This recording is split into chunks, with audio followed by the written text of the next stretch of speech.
जय हिमालय जय भारत। संसार भर में हिमालयी लोग यूट्यूब चैनल देख रहे आप सभी का स्वागत है और मैं हूं भारत की राजधानी नई दिल्ली से डॉक्टर हरीश चंद्र लखेड़ा। भारत के हिमालयी क्षेत्र को देखें तो अकेला गोरखालैंड ही है जो अलग राज्य नहीं बन पाया है। लंबे संघर्ष के बाद 24 साल पहले उत्तराखंड अलग राज्य बन चुका है, जबकि लद्दाख को भी जम्मू कश्मीर से अलग करके अब केंद्र शासित प्रदेश बनाया जा चुका है। सवाल यह है कि जब दार्जिलिंग समेत गोरखालैंड का क्षेत्र प्राचीन काल में कभी भी बंगाल का हिस्सा नहीं रहा, तो अब इसे क्यों जबरदस्ती पश्चिम बंगाल प्रदेश के साथ जोड़े रखा गया है। गोरखालैंड की मांग को लेकर कई बार उग्र हिंसक आंदोलन भी हो चुके हैं। एक अनुमान के अनुसार इन आंदोलनों में 1200 से अधिक लोगों की जान भी जा चुकी है, परंतु इतने संघर्ष के बाद भी गोरखालैंड नहीं बन पाया। दार्जिलिंग अलग राज्य बनाने की मांग का समर्थन करते हुए इस बारे में मैं विस्तार से बताऊंगा, लेकिन जब तक मैं आगे बढ़ूं आपसे अनुरोध है कि हिमालयी लोग यूट्यूब चैनल को सब्सक्राइब अवश्य कर दीजिए जिन्होंने अब तक ऐसा नहीं किया है या जो चैनल पर नए हैं, और मेरे सत्यमेव जयते यानी STV को भी देखिएगा जो कि समाचारों पर केंद्रित है। यह आपसे विनम्र अनुरोध है। तो बात करते हैं गोरखालैंड की। आप जानते हैं कि पश्चिम बंगाल के दार्जिलिंग, कलिम्पोंग, कुर्सेओंग तथा अन्य पहाड़ी जिलों को मिलाकर गोरखालैंड राज्य बनाने की मांग लंबे समय से हो रही है। इन क्षेत्रों के गोरखाभाषी लोगों का कहना है कि पश्चिम बंगाल के बंगाली समाज से उनकी भाषा, संस्कृति आदि सभी कुछ भिन्न है। इसलिए पश्चिम बंगाल के उत्तरी भाग में भारतीय गोरखा लोग अपनी अलग सांस्कृतिक पहचान के आधार पर अलग राज्य की मांग कर रहे हैं। गोरखा संस्कृति बंगाली संस्कृति से बहुत भिन्न है। दार्जिलिंग के पहाड़ी इलाकों में गोरखालैंड की मांग एक सदी से भी ज्यादा पुरानी है। दार्जिलिंग 1830 के दशक के अंत में अंग्रेजों के लिए एक हिल स्टेशन के रूप में विकसित किया गया था, जहां वे कोलकाता की गर्मी और भीड़भाड़ से बचने के लिए जाते थे। कलकत्ता यानी जो आज कोलकाता है। अंग्रेज 1911 में राजधानी को कलकत्ता से दिल्ली ले आए थे। तब तक दार्जिलिंग ब्रिटिश भारत की ग्रीष्मकालीन राजधानी के रूप में कार्य करती थी। साल 1905 में ब्रिटिश सरकार ने प्रशासनिक सुविधा के नाम पर बंगाल का पहली बार बंटवारा किया था। तभी गोरखाओं के लिए अलग राज्य की मांग की चर्चा होने लगी थी।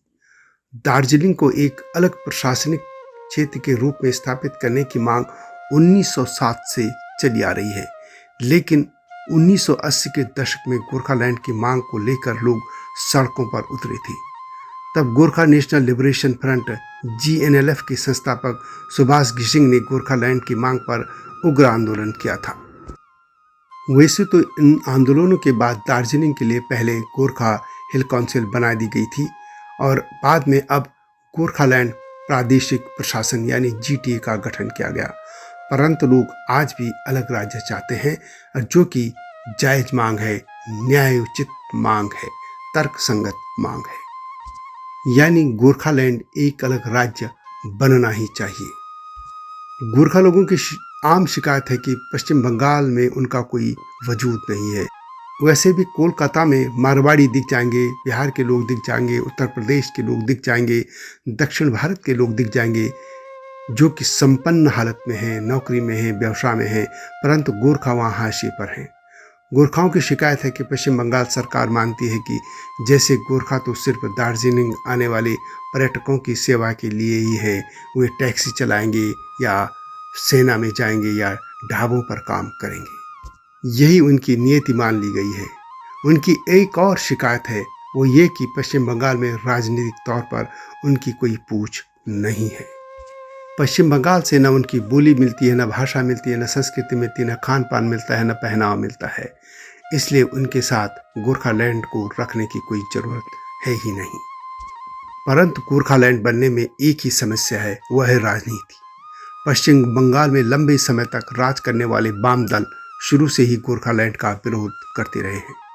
ममता बनर्जी जो कि मुख्यमंत्री है प्रदेश की, उनकी परेशानी यह है कि यदि वह गोरखालैंड की मांग का समर्थन कर लेती है तो उनकी TMC को राजनीतिक रूप से भारी नुकसान हो जाएगा।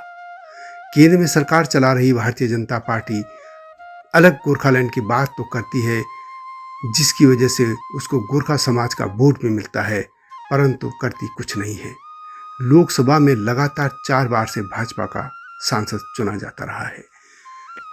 2009 में जसवंत सिंह, 2014 में SS अहलुवालिया तथा 2019 और 2024 में लगातार 2 बार राजू बिष्ट जीते। भाजपा की भी दिक्कत यही है कि गोरखालैंड बनाकर वह पश्चिम बंगाल में हमेशा के लिए हाशिए पर नहीं जाना चाहती है। वैसे भी वह पश्चिम बंगाल में अपने पांव जमाने की कोशिश में लगी है। ऐसे में लगता है कि गोरखालैंड की मांग के लिए अभी और संघर्ष करना पड़ेगा। गोरखालैंड का इतिहास देखें तो 1780 के दशक से पहले इस क्षेत्र पर सिक्किम के चोग्याल का शासन था। नेपाल का एकीकरण कर सीमाएं बढ़ाने में लगे नेपाल की गोरखा सेना ने 1780 के आसपास सिक्किम और दार्जिलिंग सहित उत्तर पूर्व के बड़े भूभाग पर कब्जा कर लिया था। 1814 में एंग्लो गोरखा युद्ध छिड़ गया था, जो 1815-16 में सिंगोली की संधि के साथ समाप्त हुआ। इस संधि के अनुसार ब्रिटिश ईस्ट इंडिया कंपनी ने सिक्किम के चोग्याल से गोरखाओं के कब्जा किए गए सभी क्षेत्रों को अपने कब्जे में ले लिया था। 1870 में टिटालिया की संधि के तहत अंग्रेजों ने सिक्किम के चोग्याल को बहाल कर दिया और गोरखाओं के विजित सभी क्षेत्रों को चोग्यालों को वापस दे दिया था। परंतु 1835 में डीड ऑफ ग्रांट के माध्यम से उन्होंने सिक्किम से दार्जिलिंग की पहाड़ियों को अपने कब्जे में ले लिया था। ब्रिटिश और भूटान के बीच हुई संधि सिंचुला की संधि के माध्यम से 1864 में अंग्रेजों ने बंगाल, डुआर्स और कलिम्पोंग को दार्जिलिंग के साथ मिला लिया था। इस तरह 1866 में दार्जिलिंग का वर्तमान जिला अस्तित्व में आया। 1907 में दार्जिलिंग में एक अलग प्रशासनिक इकाई की मांग पहली बार उठी थी और यह मांग दार्जिलिंग के हिलमैन एसोसिएशन ने उठाई थी। 1941 में इसने बंगाल से दार्जिलिंग को बाहर करने और इसे एक मुख्य आयुक्त प्रांत बनाने की मांग की थी। 1947 में अविभाजित भारतीय कम्युनिस्ट पार्टी ने संविधान सभा को एक ज्ञापन सौंपकर दार्जिलिंग जिले और सिक्किम को मिलाकर गोरखास्तान के गठन की मांग की थी। 1952 में अखिल भारतीय गोरखा लीग ने प्रधानमंत्री से मुलाकात की और बंगाल से अलग होने की मांग की थी। 1977-81 के बीच पश्चिम बंगाल सरकार ने दार्जिलिंग और संबंधित क्षेत्रों को मिलाकर एक स्वायत्त जिला परिषद के निर्माण का समर्थन करते हुए एक सर्वसम्मत प्रस्ताव पारित किया था। इसके बाद 1980 का दशक आया। सुभाष घिसिंग ने गोरखा नेशनल लिबरेशन फ्रंट यानी GNLF का गठन किया। GNLF ने 1986 में गोरखालैंड आंदोलन के इतिहास में सबसे हिंसक आंदोलन शुरू किया।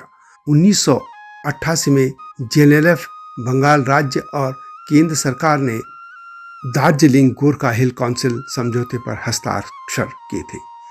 दार्जिलिंग गोरखा हिल काउंसिल बनने पर GNLF ने अलग राज्य की मांग छोड़ दी थी, लेकिन 2005 में इन्हीं संगठनों ने भारतीय संविधान की 6ठी अनुसूची में दार्जिलिंग को शामिल करने के लिए एक सैद्धांतिक समझौता ज्ञापन पर हस्ताक्षर किए थे।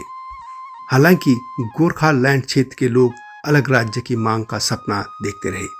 इसके बाद 2007 में बिमल गुरुंग ने गोरखा जनमुक्ति मोर्चा यानी GJM का गठन किया। उन्होंने 6ठी अनुसूची समाधान को गोरखालैंड के साथ विश्वासघात करार दे दिया था।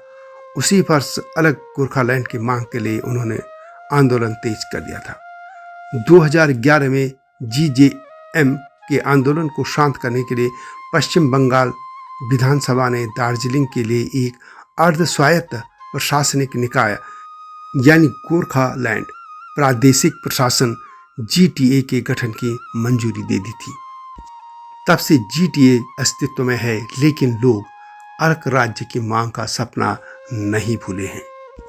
हिमालयी लोग इस आंदोलन का समर्थन करता है और उम्मीद करता है, आशा करता है कि शीघ्र ही गोरखालैंड राज्य का निर्माण होगा। वीडियो कैसे लगी कमेंट में अवश्य लिखें। जल्दी आऊँगा नई गाथा के साथ, तब तक जय हिमालय, जय भारत। हिमालय पे पेड़ हो तो गीत गाएंगी नदियाँ, गीत गाएंगी नदियाँ। पेड़ों पे चिड़िया है तो गीत गाएंगी नदियाँ। पेड़ों पे चिड़िया है तो गीत गाएंगी नदियाँ। माँ की लोरी जैसे होते हैं नदियों के गीत।